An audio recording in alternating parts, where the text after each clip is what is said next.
What if I told you that the job you've been dreaming about since you were 16, the one you went into crippling debt to qualify for, the one that made your family beam with pride when you finally landed it, is actually designed to keep you broke? Stay with me here, because what I'm about to expose is something the most prestigious companies in America are praying you never figure out.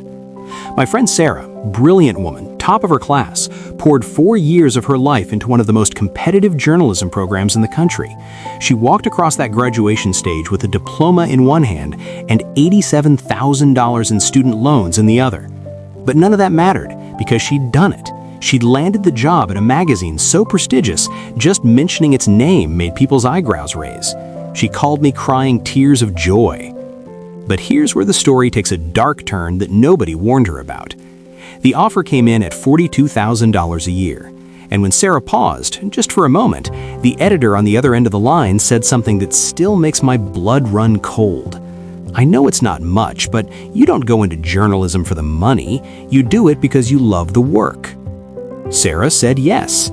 She packed her bags, moved into a shoebox apartment in Brooklyn with 2 strangers, and handed over $1,650 every single month for a room so small her bed touched 3 walls.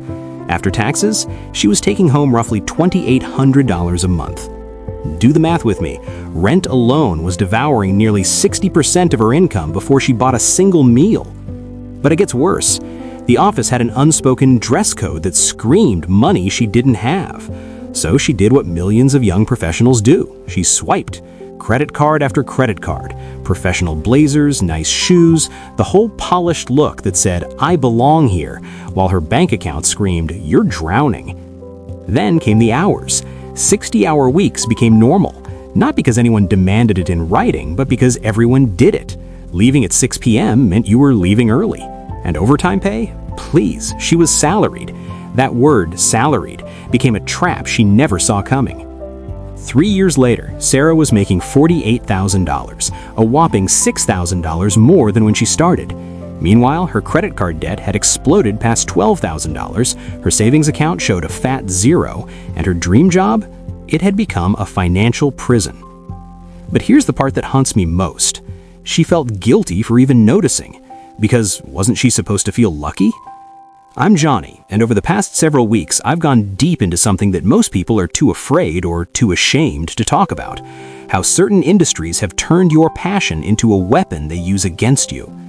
And if you've ever accepted a salary that felt too low because you love the work, if your prestigious job seems to require spending money you literally don't have, or if something in your gut tells you that your enthusiasm is being exploited every time you negotiate, you need to hear what comes next. Because I'm about to pull back the curtain on the exact playbook that billion-dollar industries use to extract everything from you while paying you almost nothing. And once you see this system for what it is, you will never unsee it. Let's start with the most obvious red flag, but it's wrapped in so much flattery that most people miss it entirely. The salary is an insult, but instead of calling it what it is, they dress it up in pretty language about your passion. This isn't just my theory. Economists have studied this extensively and given it a name: the passion penalty. Researchers at Duke University discovered something disturbing. Workers in jobs perceived as passion-driven are paid significantly less than workers in comparable positions seen as purely transactional. Same skills, same hours, same output, less money. But here's what made my stomach turn. Employers feel morally justified in underpaying passionate workers because they believe you're receiving psychic income from doing what you love. In their minds, they're doing you a favor by letting you pursue your dreams, so they discount your salary accordingly. It gets darker. A 2019 study in the Journal of Personality and Social Psychology found that employers actually view passionate workers as more exploitable.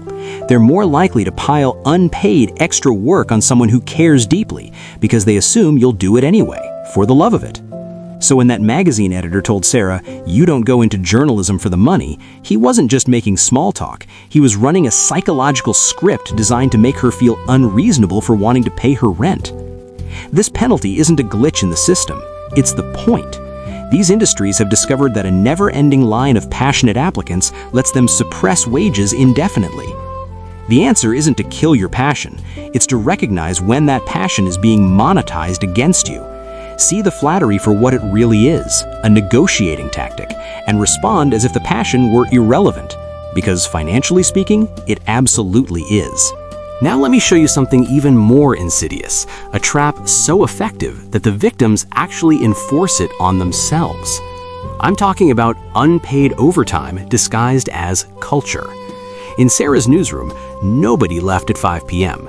There was no official policy demanding 60-hour weeks, but there was something far more powerful, an unspoken understanding.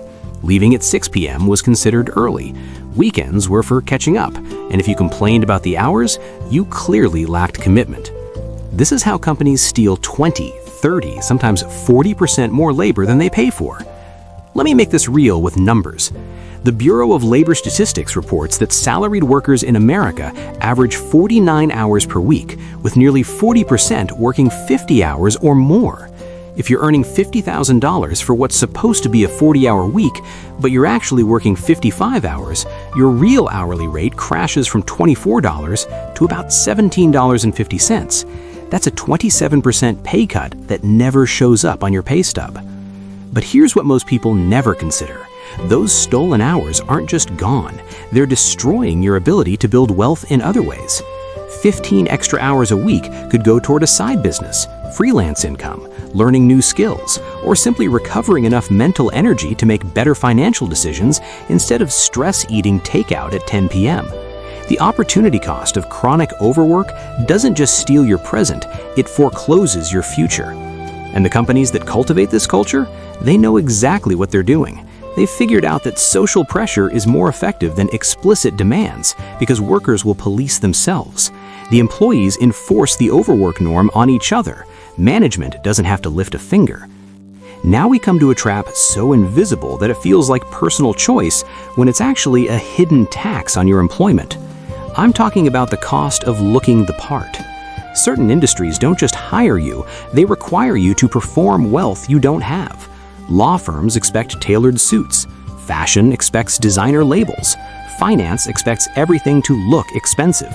Creative agencies expect that effortlessly cool aesthetic that somehow costs thousands to pull off. Sarah estimated she spent around $3,500 her first year just on work-appropriate clothing, shoes, bags, and accessories. Money she didn't have, money that went straight onto those credit cards. A 2022 Credello survey found the average American professional spends approximately $1,800 a year on work clothing, but in image-conscious industries, that number doubles or triples without blinking. And clothes are just the beginning. There are grooming costs, haircuts, manicures, skincare products expected in client-facing roles, technology costs, the latest phone, the right laptop bag, accessories that signal competence, transportation costs, the Uber when you're running late because the subway would make you show up sweaty. None of these expenses come up during salary negotiations, but they're mandatory taxes on your paycheck.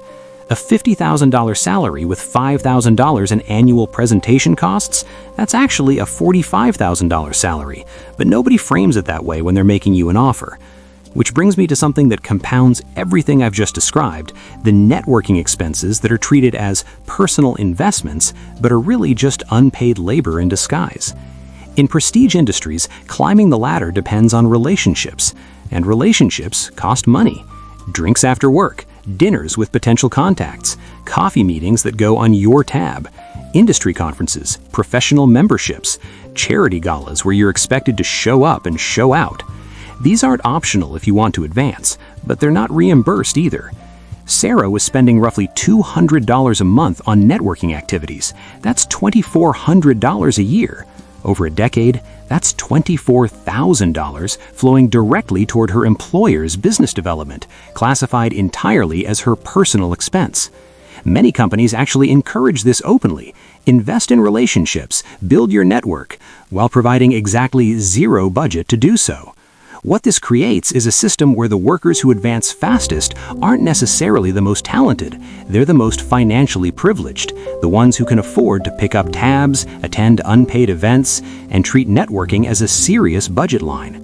This means wealth compounds not just through salaries, but through the ability to afford unpaid work, and it locks out talented people who can't afford to subsidize their employer's growth with their own money.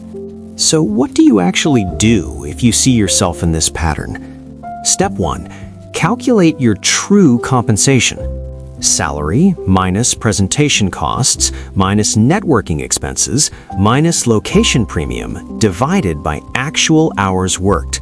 That's your real hourly rate. Seeing it clearly will shock you into action. Step 2. Detach your identity from your job title. Prestige employers bank on you valuing the brand association so highly that you'll sacrifice your financial future to keep it. The moment you stop needing that validation, you regain power. Step 3. Explore whether your skills work in less glamorous but more financially sane contexts. Journalism skills transfer to corporate communications. Art skills work in commercial design. You might sacrifice prestige, but you gain the ability to build actual wealth. Step 4. Negotiate ruthlessly despite the culture.